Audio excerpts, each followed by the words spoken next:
Hello दोस्तों, क्या हाल है। तारीख आज 16 फरवरी 2025, दिन संडे रविवार, हिंदी तिथि चतुर्थी। और आइए बात करते हैं आज के मुख्य समाचार में देश भर की तमाम बड़ी खबरों पर नजर डालते हैं। देखिए दोस्तों, एक तो आज के दिन को राष्ट्रीय बादाम दिवस के रूप में मनाते हैं। बादाम खाओ, सेहत बनाओ। चलिए आगे बढ़े खबरों में। देखिए पहली खबर, देश के प्रधानमंत्री नरेंद्र मोदी आज रविवार को भारत टेक्स 2025 के कार्यक्रम में शामिल होंगे। दिल्ली के भारत मंडपम में कार्यक्रम का आयोजन होगा और आज करीब 4 बजे पीएम मोदी जन समूह को भी संबोधित करेंगे। चलिए अगली खबर देखिए, दिल्ली विधानसभा चुनाव की जीत के बाद भाजपा को एक और बड़ी सफलता मिली है। छत्तीसगढ़ नगर निकाय चुनाव में भी बीजेपी की बड़ी जीत हुई। सभी 10 नगर निगम में बीजेपी ने जीत हासिल की है। कांग्रेस का तो खाता भी नहीं खुला। हालांकि आम आदमी पार्टी भी एक नगर पालिका पर जीत पाई। ये छत्तीसगढ़ निकाय चुनाव के रिजल्ट भी आप देख सकते हैं। 10 नगर निगम और 49 नगर पालिकाओं में 10 और 35 पर बीजेपी की जीत हुई। वहीं दिल्ली में भी आम आदमी पार्टी को एक और बड़ा झटका लगा। आम आदमी पार्टी के 3 पार्षद भाजपा में शामिल हुए। एमसीडी में अब दोनों पार्टियों के 115 बराबर मेंबर हो चुके हैं और इसी साल अप्रैल में दिल्ली मेयर के चुनाव भी होने वाले हैं। तो खबर है कि विधानसभा चुनाव में जीत के बाद अब दिल्ली म्युनिसिपल कॉर्पोरेशन एमसीडी में भी भाजपा की सरकार बन सकती है, क्योंकि आम आदमी पार्टी के पार्षदों ने जो पार्टी चेंज की है, तो उसके बाद दिल्ली में तो आम आदमी पार्टी यहां से भी जाती दिख रही है। और खबर है कि पूर्व मुख्यमंत्री अरविंद केजरीवाल के बंगले में रिनोवेशन की भी जांच होगी। केंद्र सरकार ने आदेश दिया। भाजपा बोली कि हमारा नया मुख्यमंत्री इस बंगले में नहीं रहेगा। तो ये कुछ पॉलिटिक्स का माहौल चल रहा है। और चलिए आगे बढ़ते हैं अपन खबरों में। देखिए सरकार जो इनकम टैक्स का नया बिल लेकर आई है, तो आयकर विभाग की वेबसाइट पर नया आयकर विधेयक अपलोड कर दिया गया है। आप खुद इनकम टैक्स इंडिया के ऑफिशियल पोर्टल पर जाकर के इस न्यू आईटीआर बिल के बारे में ज्यादा जानकारी देख सकते हैं। और इसके अलावा आयकर विधेयक 2025 की समीक्षा के लिए भी लोकसभा की प्रवर समिति का गठन हो चुका है। भाजपा सांसद पांडा इस समिति के अध्यक्ष होंगे। न्यू इनकम टैक्स बिल में टोटल 31 सदस्यीय कमेटी गठित की गई है। इस कमेटी में महुआ मोइत्रा भी शामिल हुई। अब ये समिति अपनी सिफारिशें देगी इस बिल को लेकर। उसके बाद देखते हैं सरकार इस बिल में क्या कुछ नए बदलाव करती है। चलिए अगली खबर देखिए, विकसित भारत को लेकर केंद्रीय मंत्री मनसुख मांडविया का कहना है कि मोदी सरकार ने 2047 तक भारत को विकसित बनाने का रोड मैप भी तैयार कर लिया है। ग्लोबल बिजनेस समिट को संबोधित करते हुए उन्होंने 2047 विकसित भारत के लक्ष्य पर भी चर्चा की। देश की राष्ट्रपति द्रौपदी मुर्मू भी बोली कि विकसित भारत के निर्माण में युवाओं का उत्साह और प्रतिबद्धता सबसे महत्वपूर्ण है। राष्ट्रपति ने कहा कि हमारी बेटियां विज्ञान, इंजीनियरिंग, प्रौद्योगिकी, गणित किसी में भी पीछे नहीं है। तो देश के युवाओं की ही ये जिम्मेदारी है कि विकसित भारत के निर्माण में उनकी भूमिका महत्वपूर्ण साबित होगी। चलिए अगला अपडेट देखिए, वैज्ञानिकों की एक नई रिसर्च सामने आ रही है। अगर आप भी टॉयलेट में फोन स्क्रॉल करते हैं, मतलब मोबाइल फोन का इस्तेमाल करते हो, फोन चलाते हो, तो जरा सावधान हो जाएं। टेक्स्ट नेक की परेशानी हो सकती है। हालिया वैज्ञानिकों के अध्ययन में ये पता चला है कि यूके में 48% लोगों को गैजेट इस्तेमाल की वजह से गर्दन में गंभीर दर्द और सूजन की समस्या आ रही है। और अभी चीन के ग्वांगझोउ में दक्षिणी चिकित्सा विश्वविद्यालय के वैज्ञानिकों ने अपने निष्कर्षों पर एक रिपोर्ट में कहा कि टेक्स्ट नेक मस्कुलेटेड डिसऑर्डर बनाने में अहम योगदान निभाती है। मतलब टॉयलेट में मोबाइल फोन इस्तेमाल करने से एक तो आपके नेक में दर्द, पेन हो सकता है। इसके अलावा टॉयलेट बाथरूम से कई सारे गंभीर खतरनाक बैक्टीरिया भी आपके मोबाइल फोन की स्क्रीन पर लग जाते हैं, जिससे कि आपके बीमार होने का खतरा भी बढ़ जाता है। तो ये बातों का जरूर ध्यान रखें और जहां तक हो सके टॉयलेट में फोन को अवॉइड करें, है ना। चलिए अगली बड़ी खबर देखिए, आरबीआई की कार्रवाई के बाद अब न्यू इंडिया कोऑपरेटिव बैंक के महाप्रबंधक पर केस भी दर्ज हुआ। 122 करोड़ के गबन का यह मामला है। सहकारी बैंक की 28 शाखाओं में से अधिकांश ब्रांचेज जो है मुंबई महानगर में स्थित है। इस कोऑपरेटिव बैंक पर अभी एक दिन पहले आपको पता होगा आरबीआई ने कार्रवाई की है और इस बैंक के खाताधारकों के लिए पैसे निकालने जमा कराने पर भी रोक लगा दी है। इसके अलावा बैंक अब नए लोन भी जारी नहीं कर सकेगा। आरबीआई के इस फैसले के बाद मुंबई में इस बैंक की कई ब्रांच के बाहर लोगों की भीड़ देखी गई। लोगों ने विरोध प्रदर्शन भी किया। अभी आरबीआई ने न्यू इंडिया कोऑपरेटिव बैंक के बोर्ड को भी हटा दिया है। नियमों की अनदेखी के चलते ये कार्रवाई की गई। अब एसबीआई के पूर्व चीफ जनरल मैनेजर श्रीकांत इस बैंक का कामकाज देखेंगे। तो फिलहाल खबर है, न्यू इंडिया कोऑपरेटिव बैंक के पूर्व मैनेजर को भी गिरफ्तार कर लिया, हितेश मेहता,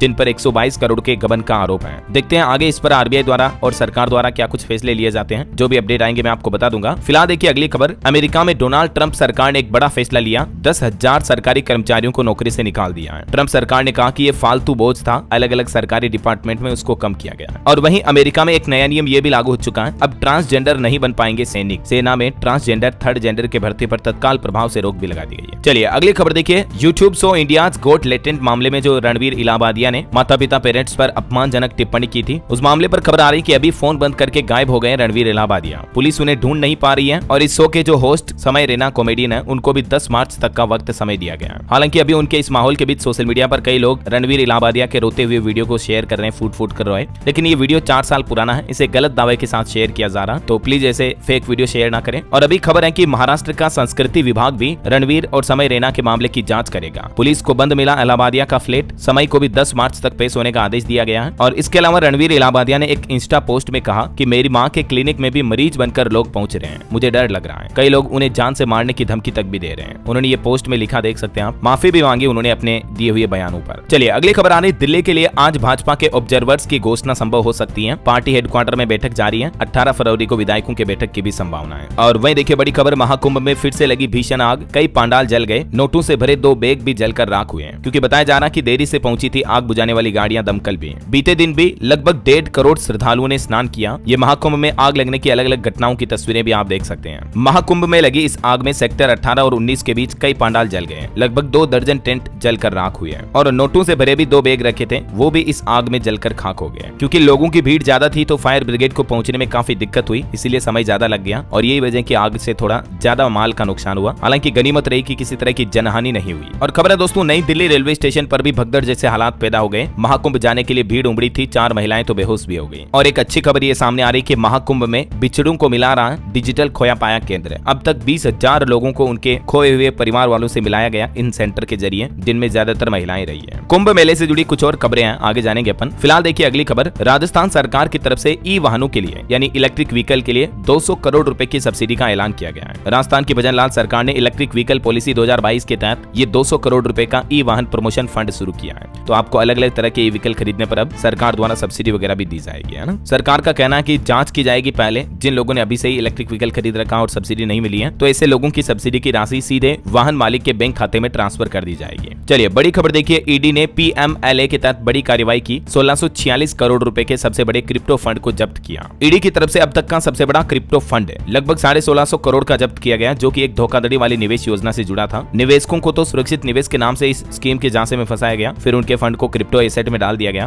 तो ये ईडी की तरफ से बड़ी कार्रवाई की गई है। तभी तो मैं आपको कहता हूं दोस्तों कि आए दिन इस तरह के फ्रॉड धोखाधड़ी की घटनाएं होती रहती हैं। आप जरा इन ठगों से बदमाशों से बचकर रहा करो, थोड़ा होशियार रहा करो। मतलब आजकल का जमाना भोला रहने का है नहीं है, समझ रहे हो। चलिए फिलहाल देखिए अगली खबर, भारत के लिए एक बड़े गर्व की बात है। यूएन जलवायु प्रमुख साइमन स्टील की तरफ से भारत को लेकर बड़ा बयान दिया गया। उन्होंने कहा कि कुछ देश सिर्फ बातें करते हैं लेकिन भारत काम करके दिखाता है। स्टील ने कहा कि दुनिया की 5वीं सबसे बड़ी अर्थव्यवस्था भारत महत्वाकांक्षी जलवायु योजनाओं का लाभ उठाने के लिए अच्छी स्थिति में है और भारत ने तो सौर ऊर्जा में भी काफी अच्छे कदम उठाए, इसकी भी तारीफ की संयुक्त राष्ट्र द्वारा, जो कि हिंदुस्तान के लिए बड़े गर्व की बात है। वहीं भारत टेक्स 2025 पर भी खबर आ रही है। भारतीय कपड़ा उद्योग के लिए महत्वपूर्ण मंच बनकर तैयार हुआ। नवाचार, सहयोग और वैश्विक पहुंच मजबूत करेगा ये मंच। खास करके भारत की टेक्सटाइल इंडस्ट्री को बढ़ावा देने के उद्देश्य से ये भारत टेक्स की शुरुआत की जा रही है। और भी ज्यादा जानकारी आप इस बाबत देख सकते हैं स्क्रीन पर। और इन्फ्लेशन यानी महंगाई पर भी एक रिपोर्ट आ रही है। सब्जियों की महंगाई 20% घटकर अभी 8.35% पर पहुंच चुकी है। ऊर्जा की लागत में भी नरमी आएगी। आलू, प्याज, टमाटर वगैरह की कीमतों में भी बीते कुछ दिनों के दौरान कमी देखी गई, जबकि जनवरी में आलू, प्याज वगैरह की महंगाई बढ़ी थी, है ना। चलिए मणिपुर राज्य की स्थिति पर खबर आ रही कि मणिपुर में घायल 8 सीआरपीएफ के कर्मियों की देखभाल में 8 कमांडेंट लगाए गए हैं, जो कि 3-3 घंटे की शिफ्ट की ड्यूटी देंगे। चलिए अगली एक और आपको सावधान करने वाली खबर बताता हूँ। देखिए आप, भारतीयों को टूरिस्ट बना करके भेज दिया गया विदेश में। 17 महीने बाद 16 मजदूर लौटे और बोले कि हमें कैदियों की तरह रखा गया, सैलरी तक नहीं दी। लीबिया में काम कर रहे मजदूरों के हालात समझने के लिए लोगों से जब बात की तो पता चला कि लीबिया से लौटे 16 भारतीय मजदूर, जिन्हें धोखे से ये जो एजेंट वगैरह होते हैं ना, ये क्या कि कई लोगों को लालच देते हैं कि वहाँ ज्यादा तनख्वाह मिलेगी, ज्यादा सैलरी मिलेगी,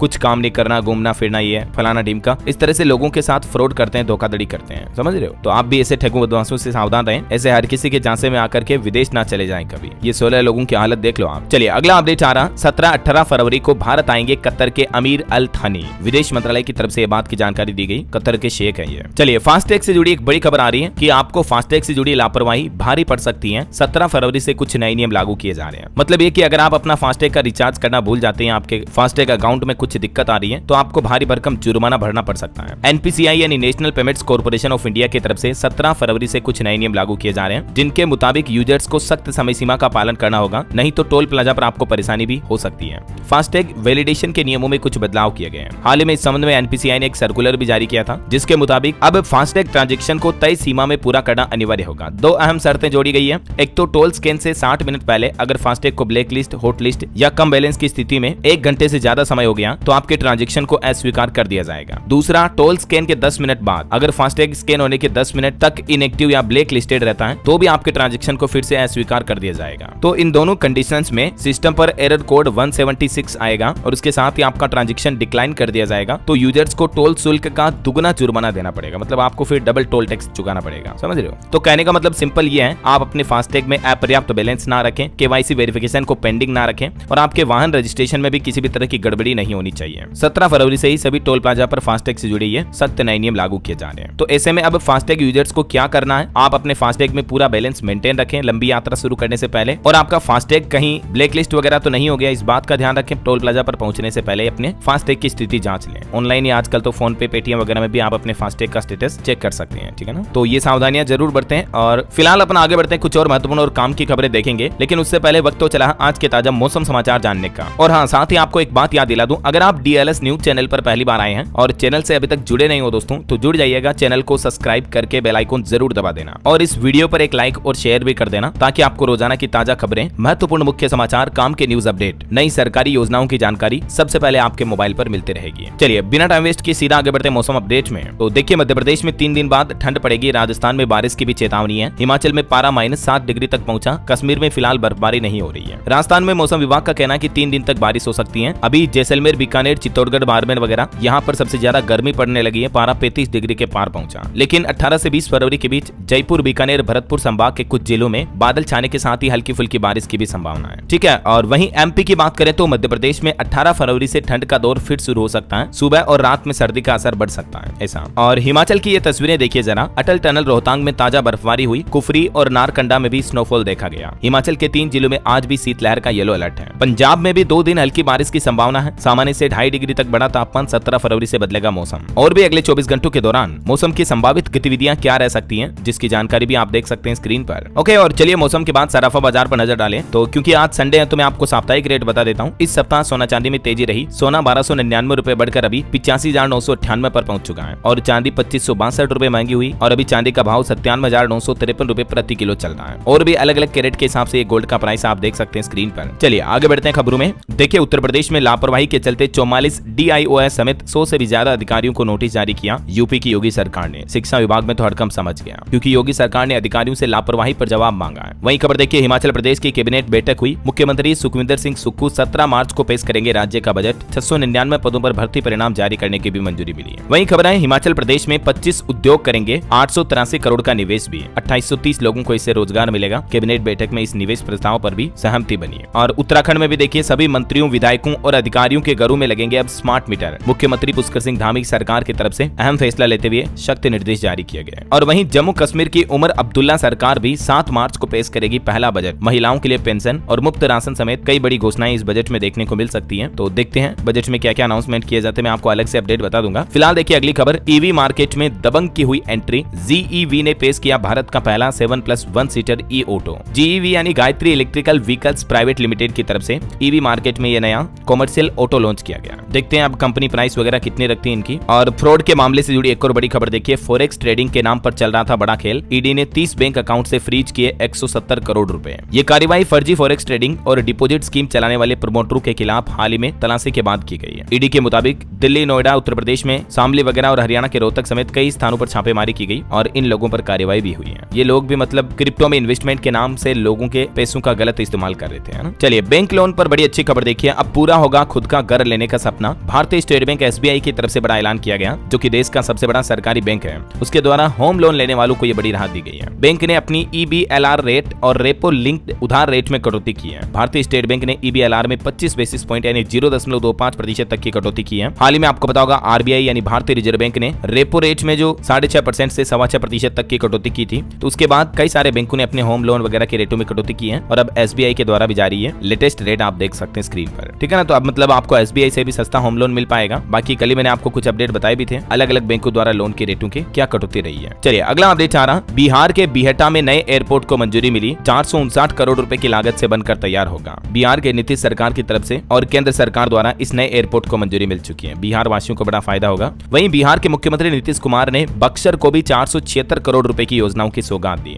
यहाँ अलग अलग तरह की 73 योजनाओं का उद्घाटन और शिलान्यास किया। अपनी प्रगति यात्रा के दौरान मुख्यमंत्री का ये विकास कार्यक्रम देखने को मिला। और खबर देखिए, ब्रिटेन के पूर्व प्रधानमंत्री ऋषि सुनक ने अपनी पत्नी अक्षता और बच्चों के साथ आगरा के ताजमहल का दीदार किया। ये तस्वीरें आप देख सकते हैं। वहीं खबर हमारे विदेश मंत्री डॉक्टर एस जयशंकर ने म्यूनिक सुरक्षा सम्मेलन से अलग यूक्रेन के विदेश मंत्री आंद्री सिबिहा से भी मुलाकात की और भारत यूक्रेन की विदेश रक्षा नीति पर बातचीत हुई। और देश के राष्ट्रपति द्रौपदी मुर्मू का भी कहना कि केंद्र सरकार आर्टिफिशियल इंटेलिजेंस यानी AI को उच्च शिक्षा में शामिल करने के लिए भी बड़े कदम उठा रही है। जल्दी आपको विद्यार्थियों के एजुकेशन सिलेबस में भी AI से जुड़ी पढ़ाई वगैरह और बदलाव देखने को मिलेगा। और पीएम मोदी ने परीक्षा पे चर्चा की 5वीं कड़ी में विद्यार्थियों को मस्तिष्क के चमत्कार के बारे में भी जानकारी दी। वहीं वैश्विक मंचों पर भारत का आत्मविश्वास पहले से कई गुना ज्यादा मजबूत हुआ। पीएम नरेंद्र मोदी ने दिल्ली में एक मीडिया हाउस द्वारा आयोजित शिखर सम्मेलन को संबोधित करते हुए भी अपनी विदेश यात्रा का अनुभव साझा किया, ये कहते हुए कि विदेशों में हमारे भारत का सर अब ऊंचा रहता है। चलिए अगला अपडेट देखिए। क्रिस्टियानो रोनाल्डो 2025 की सबसे अधिक कमाई करने वाले एथलीटों की सूची में सबसे शीर्ष यानी टॉप पर शामिल हुए। ये लेटेस्ट रैंकिंग रिपोर्ट आप देख सकते हैं, किस खिलाड़ी की, किस एथलीट की कितनी कमाई है। और खबर है महाराष्ट्र में भी लव जिहाद के खिलाफ कानून लाने की तैयारी कर रही है फडणवीस सरकार, और इसके लिए 7 मेंबर्स का पैनल भी बनाया गया है, जो कि दूसरे राज्यों के कानून की स्टडी करके महाराष्ट्र सरकार को सुझाव देगा। अभी देश में लव जिहाद के खिलाफ उत्तर प्रदेश, मध्य प्रदेश समेत 9 राज्यों में कानून बन चुके हैं ऑलरेडी, तो वैसे ही कानून अब महाराष्ट्र में भी लागू किए जाएंगे जल्दी, है ना। महाराष्ट्र के मुख्यमंत्री देवेंद्र फडणवीस का कहना है कि ये प्रेम नहीं बल्कि एक सोची समझी साजिश है और लव जिहाद है। ये हमारे धर्म की महिलाओं को धोखा देने, उन्हें बिगाड़ने का एक तरीका है। चलिए अगली खबर देखिए। आर्ट ऑफ लिविंग के आयोजन में जस्ट बी थीम पर राष्ट्रपति द्रौपदी मुर्मू ने 10वें महिला सम्मेलन का उद्घाटन किया। श्री बोले कि महिलाओं की भावनाएं आशीर्वाद है। वहीं खबर है दोस्तों, अमेरिका आज 119 भारतीयों को जबरन भेजेगा। मुख्यमंत्री भगवंत मान अमृतसर एयरपोर्ट पर रिसीव करने उन्हें पहुंचे। यहाँ कुछ युवकों ने खालिस्तान जिंदाबाद के नारे भी लगाए। अमेरिका अवैध तरीके से पहुंचे भारतीयों को 2 और विमानों से भारत वापस भेज रहा है। पीएम मोदी के अमेरिका दौरे के बाद ट्रंप सरकार की यह कार्यवाही फिर से देखी गई। चलिए अगली खबर देखिए। भारत की तरक्की पर एक अच्छी रिपोर्ट आ रही कि भारत खुद 5वीं पीढ़ी का फाइटर जेट बना रहा है। AMCA प्रोजेक्ट पर काम जारी है। अमेरिका से F-35 फाइटर जेट की डील पूरी होने में कई दिक्कतें आ रही थी, तो उसके बाद भारत ने डिसाइड किया खुद 5वीं पीढ़ी के लड़ाकू विमान बनाए जा रहे हैं, जो कि 2-3 साल में बनकर तैयार भी हो जाएंगे। यहाँ तक कि रूस भी भारत को यह फाइटर जेट बेचने का ऑफर दे चुका है। और अगली खबर देखिए। विदेश मंत्री एस जयशंकर बोले पश्चिमी देशों का लोकतंत्र पर डबल स्टैंडर्ड है। लोकतंत्र को खुद का सिस्टम मानते हैं, दूसरे देशों में तानाशाही ताकतों को बढ़ावा दिया। वहीं खेल समाचार से खबर आ रही, WPL में दिल्ली ने मुंबई को 2 विकेट से हराया। DC ने आखिरी ओवर में 10 रन बनाए। सीवर ब्रंट ने 80 रन की पारी खेली। और चैंपियंस ट्रॉफी मैच पर भी खबर है। भारतीय टीम का पहला बैच दुबई रवाना हुआ। गंभीर, रोहित, विराट मुंबई एयरपोर्ट पर नजर आए। टीम का पहला मैच 20 फरवरी को बांग्लादेश से होगा। ये देख सकते हैं आप चैंपियंस ट्रॉफी 2025 का पूरा स्केड्यूल। 19 फरवरी से 9 मार्च तक इनका आयोजन होगा पाकिस्तान और दुबई में। चलिए अगली खबर आ रही, 14 अमेरिकी राज्यों ने डोनाल्ड ट्रंप और एलन मस्क पर केस किया। कहा कि राष्ट्रपति ने टेस्ला चीफ को असीमित ताकत दी, जो कि लोकतंत्र के लिए खतरा है। चलिए अगली खबर देखिए। खुशखबरी, इस राज्य में होगा मंकी पॉक्स के मरीजों का बिल्कुल मुफ्त इलाज। अब तक 59 लोगों की मौत हो चुकी है और इसके बाद कर्नाटक सरकार की तरफ से प्रदेश में लोगों का मंकी पॉक्स से मुफ्त इलाज करने की घोषणा की है। वहीं देखिए बिहार में मिड डे मील को लेकर एक नया निर्देश आया। अधिक भोजन बनने पर अब प्रधानाध्यापकों को जवाब देना पड़ेगा, उन पर कार्रवाई होगी।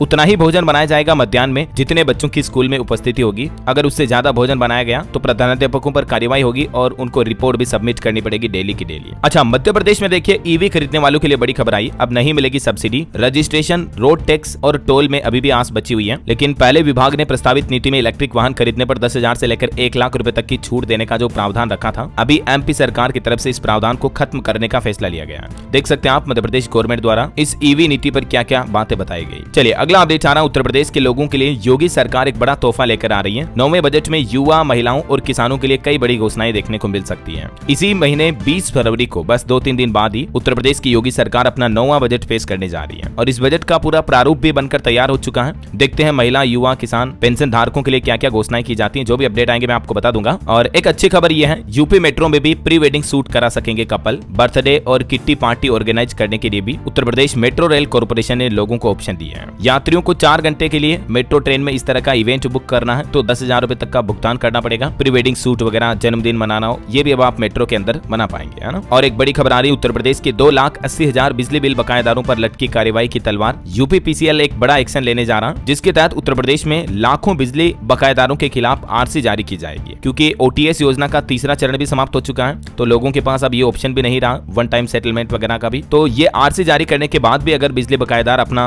बिजली बिल जमा नहीं कराते हैं तो उनकी केबल काट दी जाएगी, कनेक्शन काट दिया जाएगा और साथ ही चोरी का मुकदमा भी दर्ज होगा बाकायदा। तो ये बात का ध्यान रखें उत्तर प्रदेश वासी जिनका बिजली बिल बकाया है। तो चलिए अगला अपडेट आ रहा, मध्य प्रदेश में 1 अप्रैल से 19 तारीख तक पवित्र क्षेत्र में बंद रहेगी शराब की दुकानें। MP की मोहन यादव सरकार की तरफ से ये भी निर्देश जारी किया गया। पवित्र क्षेत्र का मतलब ये जैसे उज्जैन, महाकाल वगैरह, ओंकारेश्वर, चित्रकूट, इन कई जगहों पर शराब की दुकानें बंद रखी जाएगी। चलिए खबर है, दिल्ली के नॉन ऑफिशियल कर्मचारियों पर मंडरा रहा खतरा। नए प्रशासन द्वारा पुनरीक्षण में हुई थी नियुक्ति, अब उन्हें बर्खास्त किया जा सकता है, ऐसी भी मीडिया रिपोर्ट्स आ रही है। और महाकुंभ से जुड़ी कुछ बड़ी दुख भरी खबरें आ रही। देखिए आप, कुछ बड़े सड़क हादसों की। महाकुंभ में यात्रियों की बोलेरो बस से टकराई, इसमें 10 लोगों की जान चली गई, 19 से ज्यादा लोग घायल हो गए। हुए प्रयागराज में ही यह बड़ा हादसा हुआ। बोलेरो छत्तीसगढ़ की थी और बस मध्य प्रदेश की थी, लेकिन इस भीषण सड़क दुर्घटना में 10 लोगों की जान चली गई। जान गंवाने वाले सभी के सभी लोग बोलेरो में सवार थे और सबके सबकी जान जा चुकी है। देखिए जरा आप। और एक बड़ी दुर्घटना गुजरात में भी देखी गई। महाकुंभ से लौट रहे गुजरातियों की बस भी ट्रक से टकराई। इस हादसे में भी 4 लोगों की जान चली गई, 5 गंभीर रूप से घायल हो गए। दाहोद के पल्ली गांव में ये बड़ा हादसा हुआ। वहीं अयोध्या से भी खबर आ रही है। प्राण प्रतिष्ठा में दर्शन का रिकॉर्ड टूटा। एक दिन में 5.5 लाख लोग राम मंदिर पहुंचे। महाकुंभ की वजह से अभी अयोध्या में भी काफी ज्यादा भीड़ बढ़ रही है। माघ पूर्णिमा से भी ज्यादा श्रद्धालु बीते दिन पहुंचे,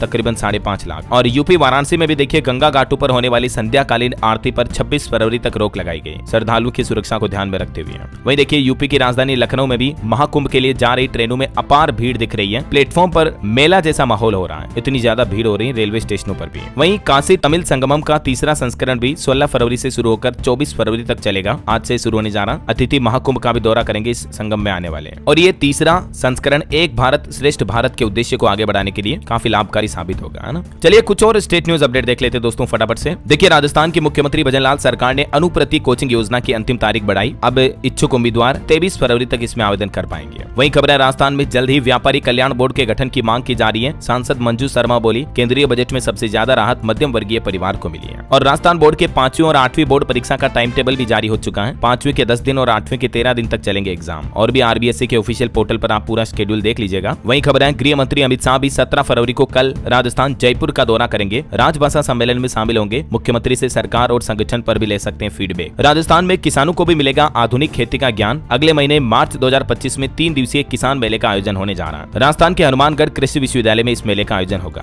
और मध्य प्रदेश में देखिए दोस्तों GIS यानी ग्लोबल इन्वेस्टर समिट से पहले एमपी में 9,100 करोड़ के निवेश प्रस्ताव तो आ चुके हैं। इंदौर में बनेगा 4,000 करोड़ का डेटा सेंटर। युवाओं के लिए रोजगार के कई नए अवसर भी मिलेंगे। मतलब ग्लोबल इन्वेस्टर समिट से पहले ही एमपी में मुख्यमंत्री मोहन यादव सरकार से इन्वेस्टमेंट प्रस्तावों पर कंपनियां बातचीत करने लगी है। और एक बड़ी खबर देखिए मध्य प्रदेश में बिना POS अब नहीं बिकेंगी शराब, जुर्माना लगेगा। मध्य प्रदेश में शराब की नई आबकारी नीति जारी हुई। बंद दुकानों की भरपाई के लिए जिले की दूसरी दुकानों की कीमतें बढ़ाई जाएगी। इसके अलावा मध्य प्रदेश के 19 पवित्र शहरों और गाँवों में तो शराब दुकानों को 1 अप्रैल से बंदी कर दिया जाएगा। इन धार्मिक जगहों पर अब आपको शराब नहीं मिलेगी। मैंने आपको बताया था ना अपडेट। और एक खबर देखिए महाकाल मंदिर जाने के लिए 7वें रास्ते का भी लोकार्पण हुआ। रुद्र सागर पर बने ब्रिज का लोकार्पण किया मोहन यादव ने। वहीं मध्य प्रदेश के कर्मचारी OPS यानी पुरानी पेंशन योजना के लिए बड़ा आंदोलन शुरू करने जा रहे हैं। आज प्रदर्शन होगा। NMOPS के राष्ट्रीय महासचिव समेत सभी जिला अध्यक्ष भी इसमें शामिल होंगे। चलिए खबर है छत्तीसगढ़ के बिलासपुर में बनेगा 3 दिशाओं वाला फ्लाईओवर। राजीव गांधी चौक से नेहरू चौक तक इसका निर्माण होगा। 900 करोड़ में 10 सड़कों का विकास होगा। वहीं देखिए यूपी में मुख्यमंत्री योगी आदित्यनाथ ने बच्चों को चॉकलेट देकर पुचकारा। काशी विश्वनाथ का अभिषेक और श्रृंगार किया। क्रुद से 84 घाटों को भी देखा। सीएम योगी ने लापरवाही करने वाले 100 अफसरों को नोटिस भी जारी किया। 44 DIOS ने स्कूल चेक करने का टारगेट पूरा नहीं किया था, तो इसलिए इन अधिकारियों पर कार्रवाई की गई। चलिए अगला अपडेट देखिए। पीएम मोदी के दौरे को लेकर बिहार के उप मुख्यमंत्री ने जायजा लिया। सम्राट चौधरी ने पार्किंग व्यवस्था से लेकर रूट मैप तक भी देखा। 24 फरवरी को बिहार के भागलपुर आ रहे हैं पीएम मोदी, तो उनके आगमन दौरे को लेकर तैयारियां तेज हो चुकी हैं। और बिहार के बक्सर में भी मैंने आपको बताया था ना, लगभग 450 करोड़ से भी ज्यादा की विकास योजनाओं का उद्घाटन किया सीएम नीतीश कुमार ने। 202 करोड़ के जलापूर्ति प्लांट का उद्घाटन भी किया, जिससे लोगों को शुद्ध गंगा जल मिल पाएगा। वहीं देखिए बड़ी खबर, उत्तराखंड में मुख्यमंत्री आवास में हुआ मौली का स्वागत। 38वें राष्ट्रीय खेलों की शुभंकर मौली आकर्षण का केंद्र रहा। मुख्यमंत्री पुष्कर सिंह धामी ने इसकी सराहना भी की। वैसे उत्तराखंड में ये 38वें राष्ट्रीय खेल जो संपन्न हुई है, ये राज्य के खेल क्षेत्रों को बढ़ावा देने के लिए काफी अहम साबित होंगे। नेशनल गेम से उत्तराखंड में नई उम्मीदों की शुरुआत हुई है। राज्य 102 पदक जीतकर टॉप 10 में जगह बनाने में भी कामयाब रहा। और अब उत्तराखंड की पुष्कर सिंह धामी सरकार का कहना है कि खिलाड़ियों के लिए भी राज्य में बड़ा स्पोर्ट्स इंफ्रास्ट्रक्चर बनकर तैयार किया जा रहा है। चलिए अगला अपडेट आया। इस बार उत्तराखंड 4 धाम यात्रा में भी यमुनोत्री धाम के लिए पहली बार हेली सेवा शुरू करने जा रही है उत्तराखंड राज्य सरकार। बुजुर्ग यात्रियों को इससे लाभ मिलेगा। और बिहार राज्य की एक बड़ी उपलब्धि देखिए, अमेरिका तक में एक्सपोर्ट किया जाएगा। अब सुधा का घी, गुलाब जामुन, सोन पपड़ी और बालूशाही वगैरह इन मिठाइयों को अमेरिका में भी निर्यात किया जाएगा, है ना। वहीं किसान भाई लोगों के लिए बड़ी अच्छी खबर है। स्मार्ट गन्ना किसान पोर्टल लॉन्च किया। अब बीज की उपलब्धता आसान होगी। ये इस पोर्टल का एड्रेस भी आप देख सकते हैं, जिसके माध्यम से किसान भाई लोग घर बैठे ही गन्ने की उन्नत किस्मों का बीज पा पाएंगे। फिलहाल यूपी से ये नई सुविधा शुरू हुई है। धीरे धीरे देश भर में किसानों को इस योजना का लाभ मिल पाएगा, है ना। चलिए कुछ एजुकेशनल खबरें देखते हैं दोस्तों। देखिए रेलवे में 12वीं पास के लिए 1036 पदों पर भर्ती निकली है, और जिसमें आवेदन की आखिरी तारीख भी आज लास्ट डेट ही है 16 फरवरी। इसलिए आपको रिमाइंड करवा रहा हूँ, अगर फॉर्म भरना चाहते हैं तो आज भर सकते हैं, ठीक है ना। पीजीटी समेत अन्य पोस्ट पर ये वैकेंसी है। और इसके अलावा राजस्थान में मेडिकल ऑफिसर के भी 1480 पदों पर भर्ती निकली हुई है। इसमें भी लास्ट डेट 18 फरवरी है। चलिए मोबाइल फोन लॉन्चिंग पर खबर है। Redmi Note 14 5G IV green colour में लॉन्च हुआ। 20 मेगापिक्सल सेल्फी कैमरा और 12 GB तक रैम मिलेगी। इसमें आपको शुरुआती कीमत इसकी 19,000 है। और अंतर्राष्ट्रीय न्यूज पर खबर देखिए, इजराइल ने 369 फिलिस्तीनी कैदियों को टी शर्ट पहनाकर रिहा किया। इस पर लिखा है, न भूलेंगे न माफ करेंगे। हमास ने 3 इजरायली बंधकों को भी छोड़ा बदले में। ओके, और चलिए अंत में आज के राशिफल पर नजर डालते हैं। देखिए आज 16 फरवरी का राशिफल, रुके काम पूरे करने के लिहाज से मिथुन और तुला राशि के लिए आज का दिन अच्छा है। वृश्चिक राशि वालों की इनकम का नया सोर्स भी बनेगा। और भी कुछ अलग अलग राशियों का राशिफल आप देख सकते हैं स्क्रीन पर। और हाँ दोस्तों, आप मुझे कमेंट करके बताइए कि महाकुंभ का समापन कब हो रहा है, इसकी लास्ट डेट कब है, कमेंट करके लिखिए। साथ ही इस वीडियो को लाइक और शेयर करना, DLS न्यूज चैनल को सब्सक्राइब करके बेल आइकन जरूर दबा देना रोजाना ऐसे इन्फॉर्मेटिव जानकारियां, महत्वपूर्ण मुख्य समाचार देखते रहने के लिए। ओके, ख्याल रखिएगा अपने आप का, अपने परिवार का। मिलेंगे अगले नेक्स्ट अपडेट में, तब तक के लिए जय हिंद, जय भारत, वंदे मातरम।